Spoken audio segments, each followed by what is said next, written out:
রহমতুল্লাহ বরকাতুহু। এতেকাফ এটা সুন্নত মুআক্কাদা আলাল কিফায়া, রমজান মাসের শেষের 10 দিন।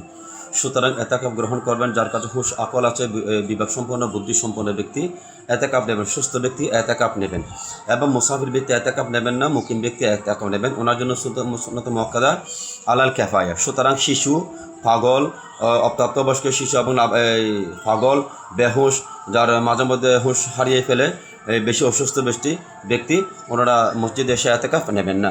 জমা মসজিদে এতেকাফ নেওয়া উত্তম। জমা মসজিদ না থাকলে নিকটতম মসজিদ যেটা ফান্ডাগানা নামাজ জামাত সাথে আদায় হয় সেখানে এতেকাফ নেবেন।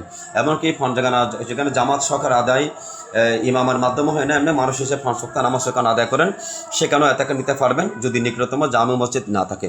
তারপর আসছে যে আপনার মসজিদের মধ্যে যেমন পাগল শিশু যেভাবে এতেকাফ নিতে পারবেন না, সে তেমনিভাবে কোনো হিজড়া লোকে এতেকাফ নিতে পারবেন না। পুরুষরা মসজিদের মধ্যে নেবেন, মহিলারা আপন ঘরের মধ্যে নেবেন। মহিলাদের মধ্যে যারা ঘরের মধ্যে এতেকাফ নেবেন তারা নির্দিষ্ট একটা রুমের মধ্যে আবদ্ধ থাকবেন। শুধুমাত্র প্রস্রাব পায়খানা ব্যবস্থাপনা আপন রুমের মধ্যে অ্যাটাচড বাথরুম না থাকলে শুধু বাথরুম টয়লেট সারবারের জন্য শুধুমাত্র বাইরে বের হবেন।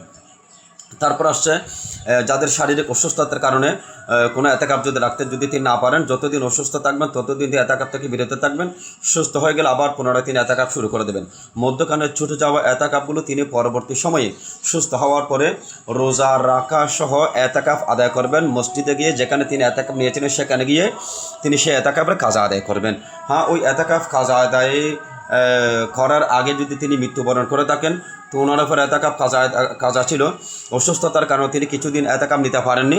তিনি এতেকাফ থেকে বের হওয়ার পরে তিনি মান্যত করবেন যে এতেকাফগুলো পরবর্তী আদায় করে দেবেন।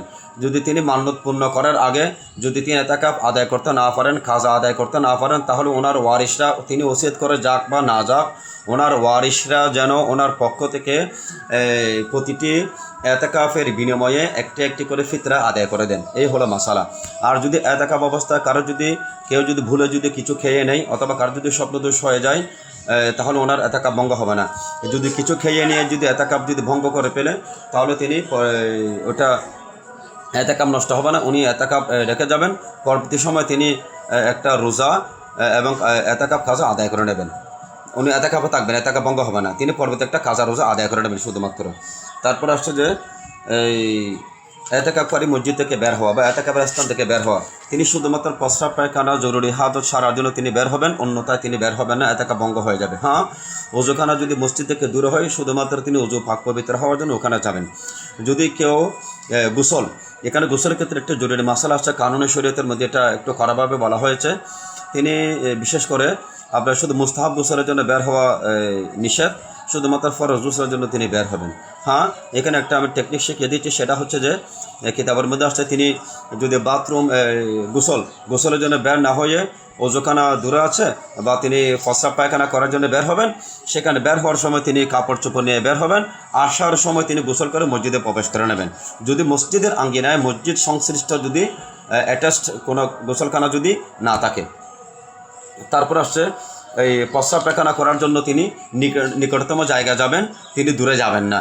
যদি ওনার নিকটতম জায়গা যদি প্রস্রাব পায়খানা করার যদি পর্যাপ্ত পরিমাণে ব্যবস্থাপনা না থাকে তাহলে তিনি যত কাছে প্রস্রাব পায়খানা আপনজন, আত্মীয় স্বজন, পরিবার পরিজনের নিকটতম ঘর, বন্ধু বান্ধবের ঘর, বাসা যেখানে পাবেন তিনি সে ভালো বাথরুমে তিনি প্রস্রাব পায়খানার জন্য তিনি বের হবেন।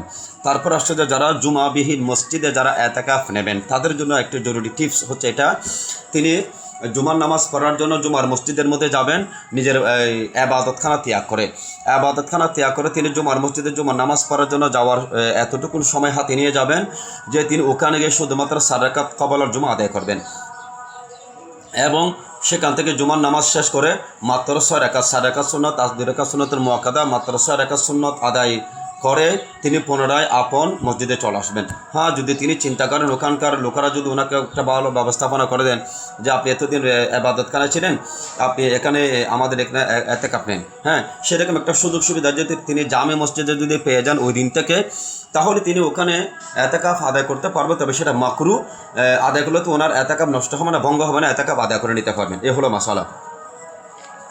তারপরে হচ্ছে জামাতবিহীন মসজিদে, যেখানে জামাতে নামাজ হয় না, সে জামাতবিহীন মসজিদে যদি তিনি এতেকাফ নিয়ে থাকেন, পার্শ্ববর্তী যে মসজিদে জামাতে নামাজ হয় সেখানে শুধুমাত্র তিনি সুন্নত পড়ার সময় নিয়ে যাবেন, সুন্নতে মুআক্কাদা পড়ে ফরজ পর আবার সুন্নতে মুআক্কাদা পড়ে তিনি চলে আসবেন, নফল নামাজ তিনি ওনার আপন ওই স্থানে পড়বেন। তারপর আসছে যে আপনার এতেকাফকারী ব্যক্তি এতেকাফের স্থান মসজিদ যদি অনুপযোগী হয়ে যায়, অর্থাৎ যদি এতেকাফের স্থান যদি অনুপযোগী হয়ে যায়, ভেঙে পড়ে, মসজিদ ভেঙে পড়ে অথবা বন্যা হয়ে যায়, তবে কোনো কারণ যদি এতেকাফ যদি রাখতে না পারে, যেমন গত কয়েক বছর আগে আমাদের এই রমজান মাসে কি হয়েছিল, বন্যা হয়েছিল সেরকম আর কি, অথবা কেউ যদি এতেকাফ থেকে যদি কেউ যদি বের করে দেয়, হ্যাঁ, এতেকাফ থেকে কেউ যদি বের করে দেয়, ওনার এতেকাফ নষ্ট হবে না, ওনার এতেকাফ নষ্ট হবে না। তিনি পুনরায় কোনো একটা মসজিদে গিয়ে অন্য স্থানে গিয়ে তিনি এতেকাফ আদায় করে নেবেন। তারপর আসছে আরেকটি জরুরি বিষয়, সেটা হচ্ছে আমি আগে বলেছি, এতেকাফ করে যদি কোনো ভুলে যদি কিছু খেয়ে নেয়, ওনার এতেকাফ নষ্ট হবে না, শুধুমাত্র তিনি এতেকাফ পূর্ণ করবেন, শুধুমাত্র ওনার রোজা ভঙ্গ হবে, একটা কাজা রোজা পরবর্তীতে আদায় করে দেবেন। এতেকাফ অবস্থায় কেউ যদি বেহুশ হয়ে যায়, পাগল হয়ে যায়, অথবা কোনো কারণে ওনার সমস্যা হয়ে যায়, তাহলে তিনি পরবর্তীতে তিনি একটি এতেকাফ কাজা আদায় করে দেবেন। এতেকাফ অবস্থায় তিনি মসজিদে খাবার খাবেন এবং মসজিদে ওনার কাছে খাবার নিয়ে আসতে যদি দেরি হয়, তিনি আপন ঘরে গিয়ে খাবার নিয়ে আসতে পারবেন। ওনার যদি ইফতারি অথবা সাহারি আনার মতো যদি কোনো লোক যদি না থাকেন, তাহলে তিনি আপন ঘরে গিয়ে ওই খাবারগুলো শুধুমাত্র নিয়ে আসবেন, ওখানে অবস্থান করবেন না যদি কেউ না থাকে। তারপর আসছে আমরা এতেকাফের মধ্যে আপনার বিশেষ করে নিশ্চুপ হয়ে বসে থাকবেন না, কোরআন হাদিস তেলাওয়াত করবেন, কোরআনে পাকে তেলাওয়াত করবেন, সূরা তেলাওয়াত করবেন এবং সেখানেও দোয়া জিকির আজকার করবেন, ওলি আল্লাহদের জীবনী আদায় করবেন। এতেকাফ অবস্থায় যাতে কেউ চুপচাপ করে বসে না থাকে। সকলকে ধন্যবাদ, মোবারকবাদ। আসুন সুন্নত মুআক্কাদা আলাল কিফায়া এর এতেকাফ নেবেন। রাসূল করিম সাল্লাল্লাহু আলাইহি ওয়াসাল্লাম রমজান মাসের শেষের 10 দিন এতেকাফ করতেন এবং ইবনে মাজাহ শরীফের হাদিসের মধ্যে আসছে, যে ব্যক্তি এতেকাফ অবস্থার মধ্যে থাকবেন তিনি সমস্ত গুনাহ থেকে মুক্ত থাকবেন এবং তিনি বের হওয়ার সময় এমনভাবে আসবেন যে উনি নাকি জীবনের সমস্ত নেকি, ওনার যতগুলো নেকি অর্জন করা প্রয়োজন সব নেকি তিনি অর্জন করে নিয়েছেন। আল্লাহ পাক রব্বুল আলামিন আমাদেরকে এই মাসালাগুলো আমল করার এবং এতেকাফকারীদের নিকট এই মেসেজটা পৌঁছে দেওয়ার তৌফিক দান করুন। আরেকটা জরুরি মাসালা হচ্ছে, যাদের এতেকাফের মধ্যে যাদের বিড়ি সিগারেট খাওয়া, বিড়ি সিগারেট ধূমপান করার মতো যাদের বদ অভ্যাস রয়েছে, ওনারা এতেকাফরত অবস্থায় সেই বিড়ি সিগারেট ধূমপান বর্জন করবেন। বিড়ি সিগারেট ধূমপান করার জন্য ওনারা এতেকাফ থেকে বের হয়ে মসজিদের বাইরে গিয়ে খাবেন না, পান করবেন না, এবং মসজিদের মধ্যে থেকে তিনি পান করে নিলে মসজিদ যখন দুর্গন্ধযুক্ত হয়ে যাবে সেটার জন্য নিষেধ। রাসূল করিম সাল্লাল্লাহু আলাইহি ওয়াসাল্লাম বলেছেন, যাদের কাঁচা পেঁয়াজ খাবার কি আছে অভ্যস্ত যারা, তারা যাতে সে মুখে দুর্গন্ধ নিয়ে তারা যাতে মসজিদের মধ্যে প্রবেশ না করে, তেমন তারা যাতে আমাদের সাথে মুসল্লি হিসেবে যাতে যুক্ত না হন, সেজন্য অনুরোধ থাকবে আপনার ধূমপান ত্যাগ করুন। ধূমপান করার জন্য মসজিদের বাইরে গিয়ে আপনি ধূমপান করার জন্য যাবেন, আপনার এতেকাফ নষ্ট হয়ে যাবে। আল্লাহ পাক রব্বুল আলামিন আমাদেরকে বোঝার তৌফিক দান করুন। আমিন। ওয়া আখিরু দাওয়ানা আলহামদুলিল্লাহি রাব্বিল আলামিন। আসসালামু আলাইকুম ওয়া রাহমাতুল্লাহি।